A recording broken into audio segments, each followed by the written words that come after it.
So that should start up.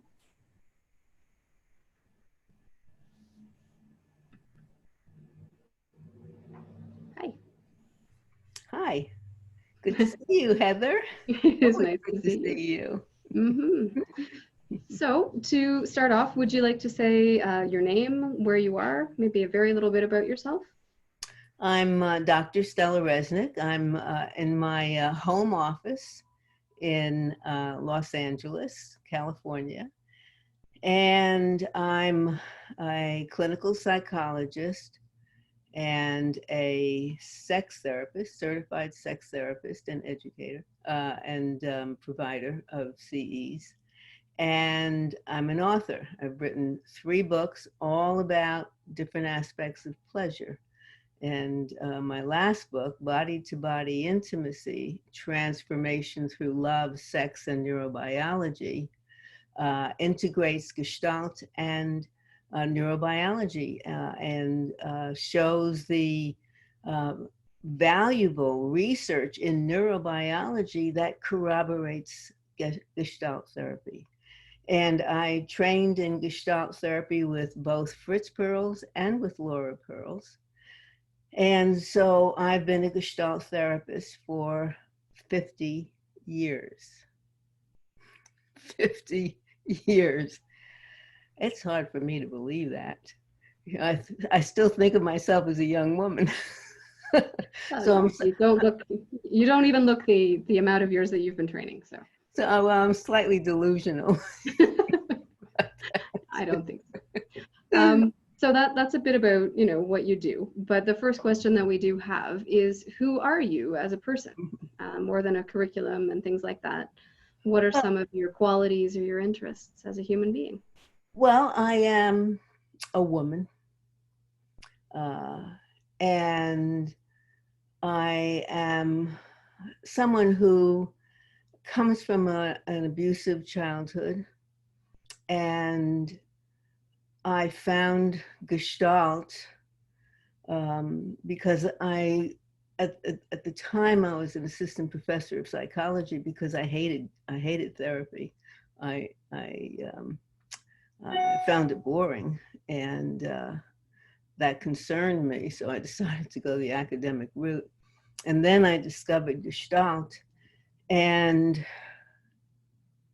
I think the most important thing that I got from Fritz in that first session that I worked with him was that my feelings and my thoughts were important. They counted. They were not to be discarded. Um, and so that had such an amazing impact on me to actually experience myself in the now in a valuable way. Um, I'm also married, and my husband and I have been together.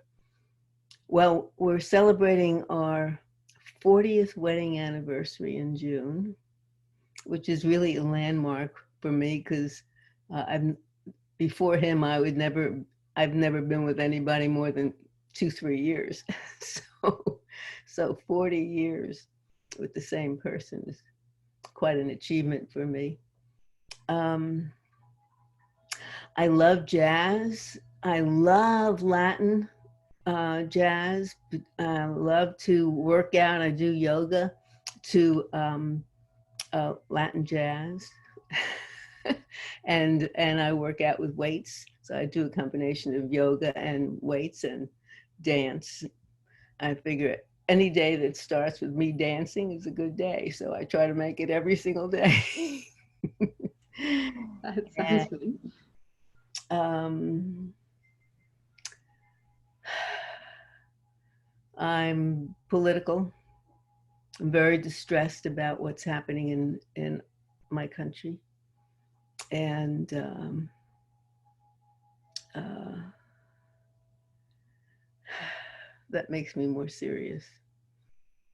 And I'm really looking forward to the November season, the November vote, because we'll know a lot more then about where this country is heading. And what more about me? I love to read. I read a lot. Right now, I'm taking the opportunity to read more for pleasure than I have much of the time in the past. And I've read some wonderful books lately. And I'm in the process of collecting my thoughts and feelings about writing my memoir. And little by little, it's gelling in my mind how I came from being a physically abused and neglected is the benign part of my childhood, physically abused and a neglected child, to becoming a psychologist and developing the way I have and who I have become out of that terrible pain of my early childhood. So that's really what my memoir is about. And also, I'm looking to place myself in the tenor of my time, so that I'm looking at my childhood in the, well, I wasn't really conscious that much in the 40s, but really from the 50s, where I was in the 50s and the 60s and the 70s and the 80s and the 90s, in the 10s, and now, long time. You've had a few decades. Say that again? You've had a few decades. I've lived through a few decades, and I've truly lived through those decades. I've experienced what was relevant at the time, and so I'm placing myself in that milieu. And I've been reading a lot of memoirs so that I can learn more about writing memoir. Well, this will be a very, very abridged version, but I am interested in reading the long version of the answer of who you are. Thank you. Thank you. I am also curious, I mean, there's obviously a lot there, but what other human being, just whatever comes to mind right now, who would you say has had the most impact on you in your few trips around the sun? Oh, well, it depends on the time of day when you ask me that question. I would say my husband. My husband has had the greatest impact on me. My husband comes from a completely different background. I come from working class, uneducated, angry, violent people. And my mother yelled all the time. I don't remember her ever looking me in the eyes. I don't remember having a discussion with her. I loved my father, but he was not available much of the time. My husband comes from a upper middle class, executive class, really, of white Anglo-Saxon Protestants from Pasadena, California. I grew up in a 2-bedroom, well, actually we started out in a 1-bedroom apartment where I slept on a chair in the living room. It was a fold out, so it wasn't that bad. It was just very narrow, so I had to turn very carefully or I'd fall on the floor. And Alan, lived in a big house, with white picket fence, literally. And they went to church on Sundays. The whole thing. He was in the choir of his church. And you know, when I first met him, and he started following me around at a party that I met him on Christmas Day, a Christmas party. And I looked at him and I thought, well, what does this man want from me? Obviously, totally different. And we are. But he knew how to love. And he's a sweet, loving person. And he has a lot of wonderful skills in the house. He can fix things. I'm the techie in this house, but he can fix things. And we started out, he was doing all the shopping and all the cooking. So that was very nice for me, because when it was my turn to supposedly cook, you know, I would say, gee, I'm not that hungry. I just feel like a carrot, you know, a carrot would satisfy me. Anyway, so. So how has he influenced you? How has that relationship shaped you?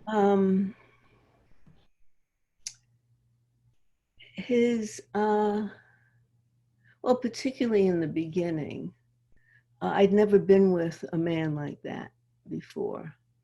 Most of the men I chose were tough guys who I chose to come up against and to fight with me. And I would fight with them because that was the way I knew how to connect with people. I fought with them on a familial level, because that was before I became a therapist, or at least before I became a practicing therapist.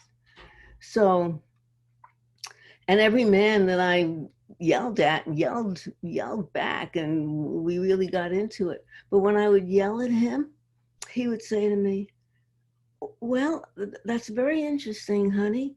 And I want to talk to you about that, but not right now. Not right now, because I was always marching into his study with some grievance. I'd march in and I'd stand at the back of his desk in front of him, and I would give him my grievances. And when he would say that, it was like, what is that? What is that? So anyway, that was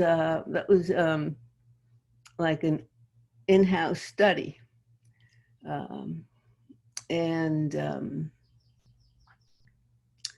So I got a real sense of how I wanted to be in this relationship. I wanted this to be my last. I didn't want to go. We were already living together, so I didn't want to end this relationship. I wanted this relationship. And I've walked out on every other man I've been with. And I loved them all. You know, I loved every one of them. And I still have them all in my heart here.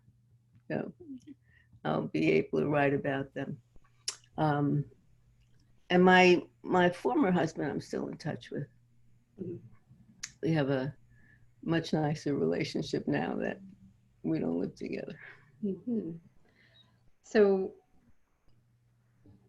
how but other people that have influenced me, Janet Letterman at Esalen, also she was a difficult woman. A lot of people had a lot of trouble with her, but I had no trouble with her. And at one point I was living at Esalen, and I was living at Fritz's, the building that's called Fritz's, in the guest room. And Fritz was already gone, so she was living in Fritz's apartment. And I woke up one morning and I was playing some music on my, whatever we had at the time, tape recorder. I don't know, reel to reel something. And I was playing this music and I was dancing around.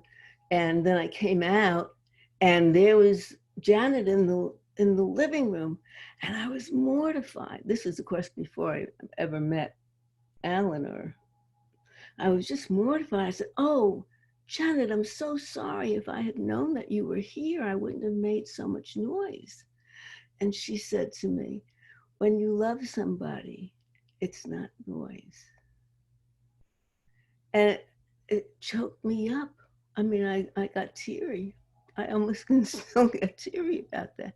When you love somebody, it's not noise. Ah, what an amazing thing to say. And she, of course, she knew my story, um, so she was a big influence.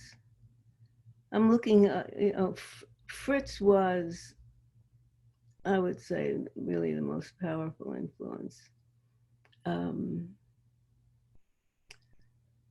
And I can think of less personal, or people that I met that inspired me. I led a group with Barry Stevens. Do you know who Barry Stevens was? Yeah, I led a group with her, and that was a pleasure. Mm-hmm. And as a writer, I was, well, I hesitate to mention this person. Well, I would say that Jerry Rubin had a big influence on me. And I would say also my former husband had a big influence on me. In fact, he led me into Gestalt, introduced me to Gestalt people, and to Alana Rubenfeld, who invited me to that first professional training that I did with Fritz that made me follow him around the country until he invited me to be a trainee in Canada. So those are some of the people who directly had an influence on me. Jerry inspired me through writing, and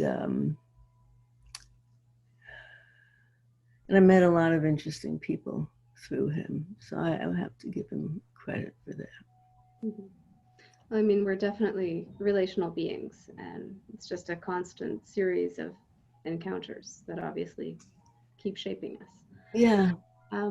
I'm curious, though, if you had to pick one for this next question, I just wonder which one you would come to.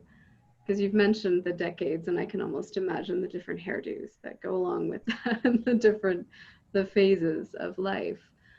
But if you have to name one event or a circumstance that shaped you, what would you say would be one of the more defining events or circumstances?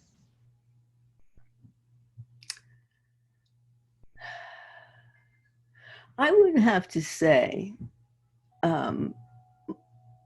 my internship at UC Medical, San Francisco, UC Medical Center in San Francisco. And it shaped me in a number of ways. One was it convinced me that I didn't want to do therapy because I didn't like what I was seeing as therapy. But the other was that the University of California Medical Center in San Francisco is located right in the center of Haight-Ashbury. And I did my internship there in 1964-65. I was 24, 25, and I was a hippie. But I was a hippie in Indiana University, which is different from being a hippie in San Francisco.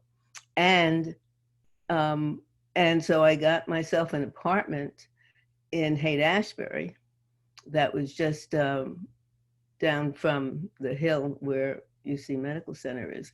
The actual name of the Neuropsychiatric Institute where I was is Langley Porter. It's a famous NPI. And that was a very formative time of my life. It was wonderful. It was just wonderful. I really felt freer than I'd ever felt before. I loved dressing up in vintage clothing. I loved, I met some people and we got a flat together where we had 5 bedrooms. So there were 5 of us. We each had our own bedroom and then we shared a kitchen. And none of them were therapists or psychologists. They were basically artists or dancers, a dancer, artist, I don't know the other. There was two women and 3 guys, and we really didn't have a life together. We were just friends. And the only time we saw each other was when we were passing each other in the kitchen. There were 2 bathrooms. So it was one of those long flats. And I felt so free to express myself and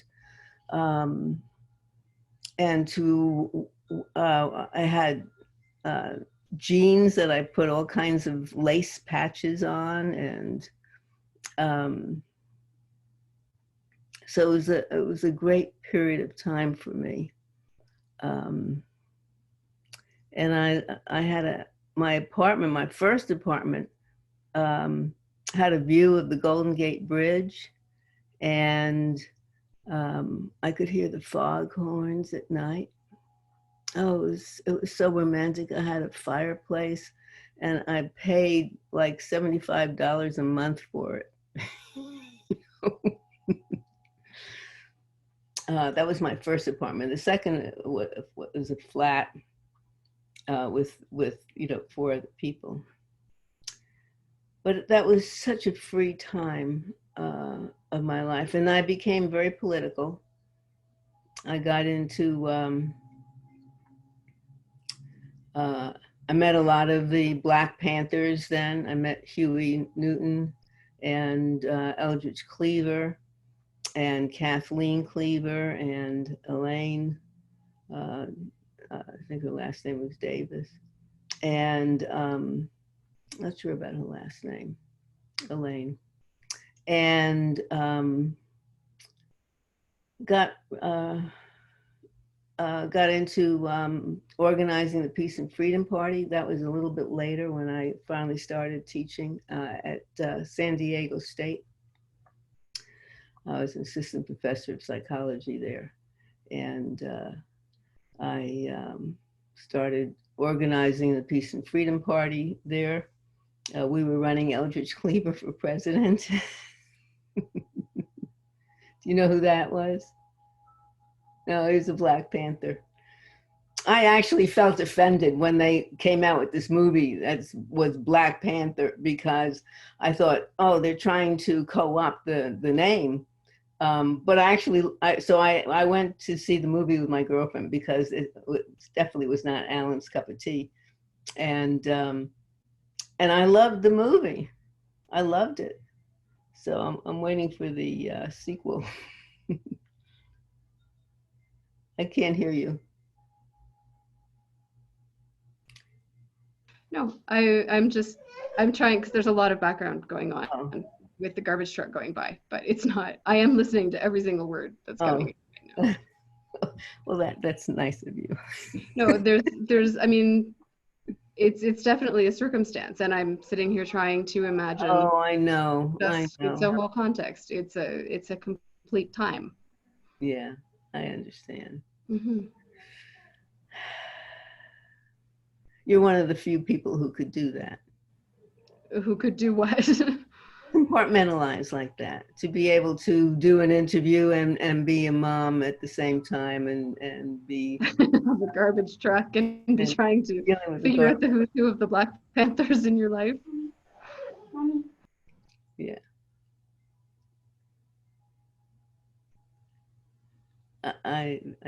So you have to turn your sound back on. Yep, I do. So that's a short, long version of who you are and part of your context and part of the relationships that have shaped you. The next main question that I would probably jump to is, what is it that attracted you in Gestalt? I mean, you've given a couple very clear examples of ways and things that people have said, but what is it that has kept you there, and what is it that is attractive to you in Gestalt? The most important aspect of Gestalt to me, well, I guess there are three aspects: that it's body-based, that it's present-centered, that it's experiential, and that it's that it's relational. And that's the place that I've gone with all the work that I've done. I would say that another key time for me in my life was at a certain point, my mother was on her deathbed in the hospital. She was dying of cancer. And I decided, at that point, I had a practice in San Francisco. I started my practice in San Francisco, my beloved San Francisco. And I started my practice there. And my mother got sick, and I had really no connection with her. I dropped any contact with her and her husband, who was the nemesis of my life. And when she was dying, and I was having trouble with my relationship at the time, which was with Jerry, I decided to take leave from my practice and from my life in San Francisco and to go to New York. And I moved into the Chelsea Hotel in New York. I had visited some people there when I was traveling. I was in New York at one time. And I thought, oh, I could live here, because people interacted with each other. Everybody was really so hip and so interesting and so creative. A lot of artists, a lot of entertainers. And so I could live here. So I moved into the Chelsea and lived there for about a year. And then my mother died. And I tried to make friends with her. I was not able to. Her husband got in the way, as always. So I became depressed. Not because I was mourning my mother, but because I was mourning never having a mother. That's really what came up for me. I've never really had a mother. And so I decided I needed to move out of Chelsea. A friend of mine was getting married. Ed Rosenfeld was getting married in Woodstock, New York, where he lived, where he had a house, I should say. And so I went to his wedding in Woodstock, New York, which was not anywhere near where the Woodstock Festival was. And I looked around me and I saw the Catskill Mountains were so beautiful, and the terrain was so beautiful. The horses were grazing in the fields, and I thought, oh, no one could be depressed here. So I decided to find a house there and move in to rent. And so I found a summer rental, um, or yeah, summer rental. But I knew I was going to be there for a year. I'd given myself a year to be in retreat. I decided I needed to be in retreat.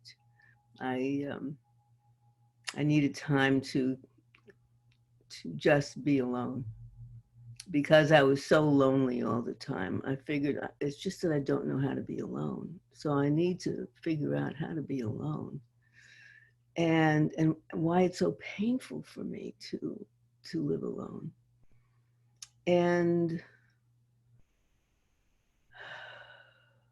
it was there that I discovered that it was painful for me to be alone because I was such bad company. That I was continually criticizing myself, finding fault with my life and everything that I had done so far and all the mistakes that I had made. And I even had said that to Fritz, and Fritz said to me at one point, he said, a mistake is just another way to do things. And I, it was so great. But there I was. That was before I met Fritz. Oh, no, it wasn't. It was after. I was already a Gestalt therapist. I was already in practice. So no, it was much after Fritz. And it was during the time I was really mostly working with Laura because I was traveling back and forth to the city. And so I discovered that I wasn't having pleasure because when I was alone, because I didn't know how. And so I decided to study pleasure. And that's what started me on my life path in terms of being my books. All my books are about pleasure. They're about the science and psychology of pleasure. And the first one, of course, is The Pleasure Zone, been translated into a number of different languages. And the second one is The Heart of Desire, Keys to the Pleasures of Love. And the third one is Body to Body Intimacy. But it was also in San Francisco, just taking a look backwards, flashback, where I discovered my sexuality. I was always sexual, but I was not that good at it. But I became a lot better in San Francisco, in Haight-Ashbury. And I knew there was a connection there between pleasure and sex. So so when I discovered that I really wasn't as good at pleasure as I thought I was, I started to read about pleasure. And I read Marcuse, for example, Herbert Marcuse, and the eroticization of everyday life. And that really influenced me. And I got into the erotic art of Betty Dodson, and took a body sex workshop with her in New York when I was there. And so I started to study pleasure. And that really has been my life's work is, and I you know, I feel like I was a pioneer in this because I got into looking at sexuality with people, and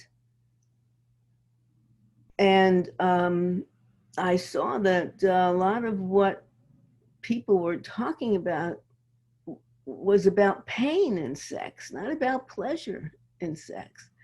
And certainly by the time I got to the American Association of Sex Educators, Counselors, and Therapists, I really saw how it infiltrated the the field of sex therapy and sexual science. There's a whole science called sexology, studying sexuality that is across species, but certainly humans. And so that time in Woodstock was an amazing time for me, to really discover that I needed to study pleasure. There's a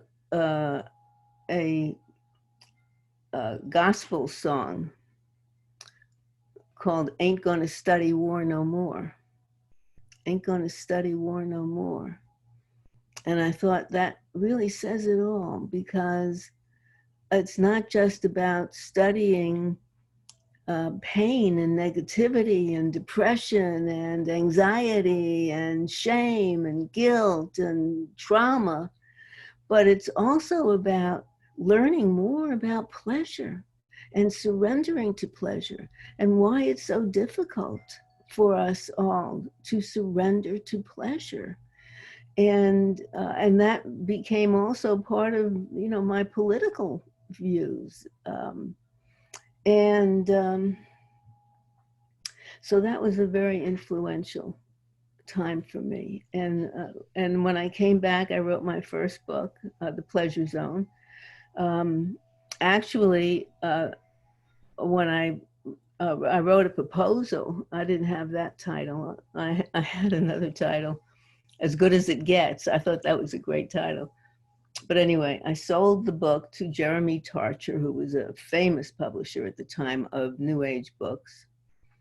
And I delivered to him the first chapter and a bit of a rewrite of the intro.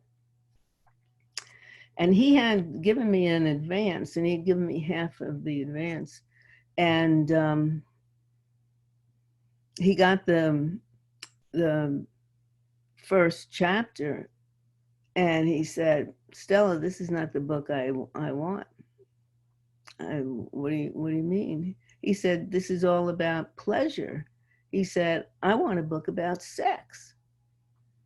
I said, "Jeremy, I thought it was clear that I was going to be writing about pleasure, that sexuality needs to be seen in the as a subset of the whole issue of pleasure, and what makes it so difficult for so many people to allow themselves the full measure of pleasure that they can have." And he said, "Well, this is not the book I want." He said, "I want you to write a book about sex." And I really wasn't ready for that. I said, "No, this is the book I want to write, Jeremy." So he said, "Then we have to part ways." And I said, "Okay." And I was prepared to give him back his half of the advance. And he said, "Nah, you keep it." And I wrote the book I wanted. So when I ask you, what are you attracted to? It's pleasure, and that's obviously very, very clear. That's really clear to me. Pleasure, and everything that I wrote and published in 1997, which is what, 22 years ago? It's a few years ago. A few years ago. People are now discovering. People are. I was invited by the Sexual Education Institute of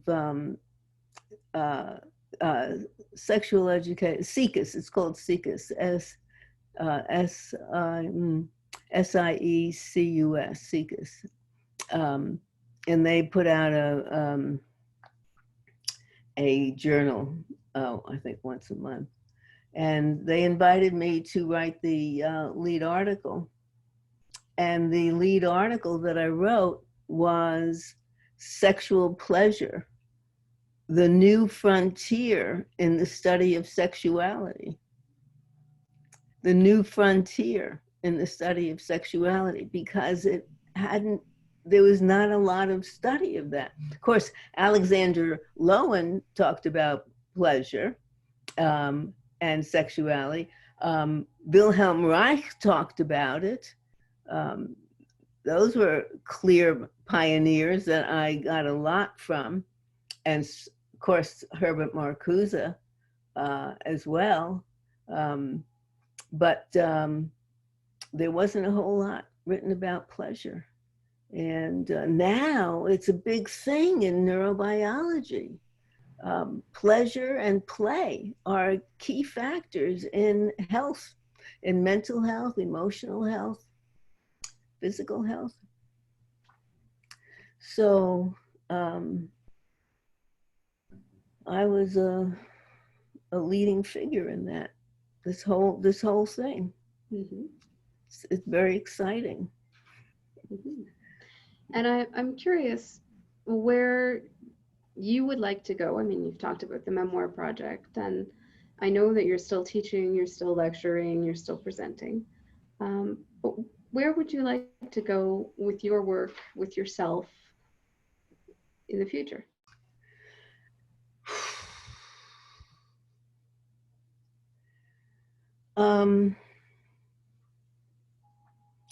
Well, if this was before the pandemic, I would have said travel.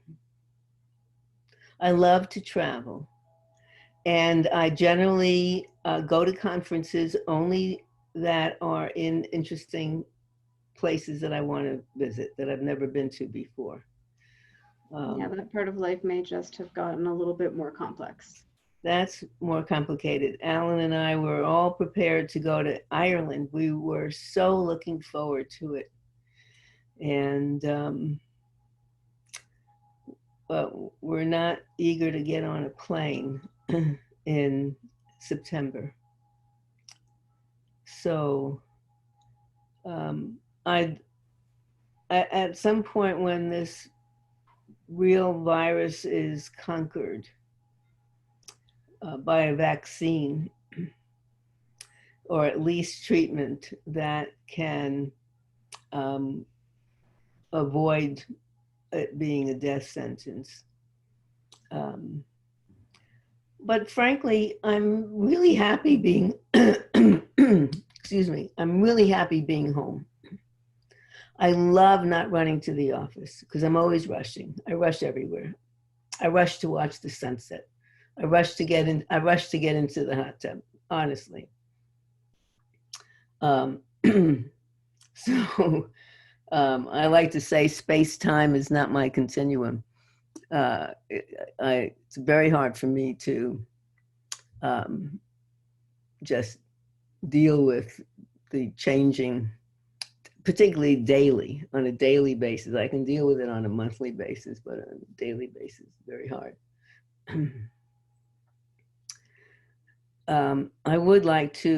I'd like to learn Spanish. I want so much to speak like you do.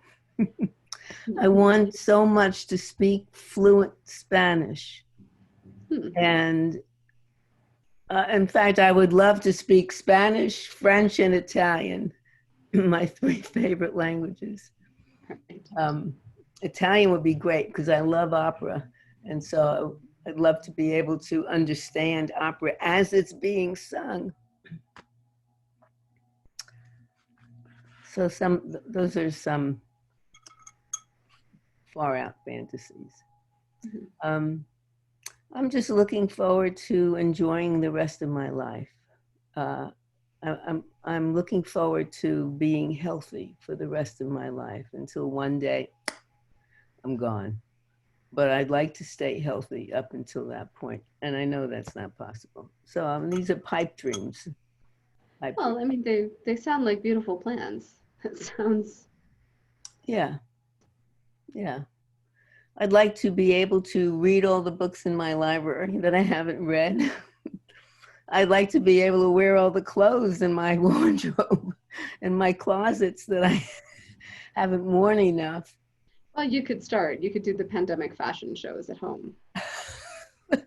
I do. I actually do that for my husband. I go, honey, look, look. He goes, very nice, sweetheart, very nice. That sounds quite a bit like him.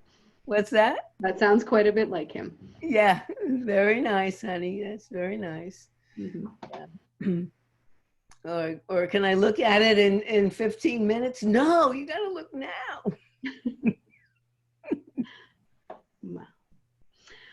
So that's kind of a large brushstrokes, where you came from and what you've been doing, and maybe a little bit whimsical in the answer of where you're going with that, but that feels nice to me. And I don't know if there's anything that I really specifically want to add to this piece right now. And I'm wondering if there's anything you feel like you'd like to add. Yes, because my most immediate goal that I'm looking forward to is doing my embodied relational sex therapy training on Zoom. I'm looking forward to doing that. And I'm looking forward to working with you. Thank you. I think it'll be the other way around. I'll be working for you, but well, we're not working for each other. We're working with, and I just so appreciate what you do. Everything that you do is so masterful, and I've loved giving a talk where you're translating me into Spanish. It's just so wonderful. It's wonderful to collaborate with you like that, where you translate me immediately right after I speak, and where you don't know what I'm going to say, but you say it just right, and with the right feeling and poetically. well, thank you. It's because you speak perfect Spanish. It just comes out through me. So. Oh, aren't you wonderful? Thank you. It's very nice working with you, and I really do appreciate you and just your warmth and your generosity and that playful, pleasurable, very much Stella. Great, thank you so much. Thank you, Stella. I think I'll just end here if that's okay. Thank you for this.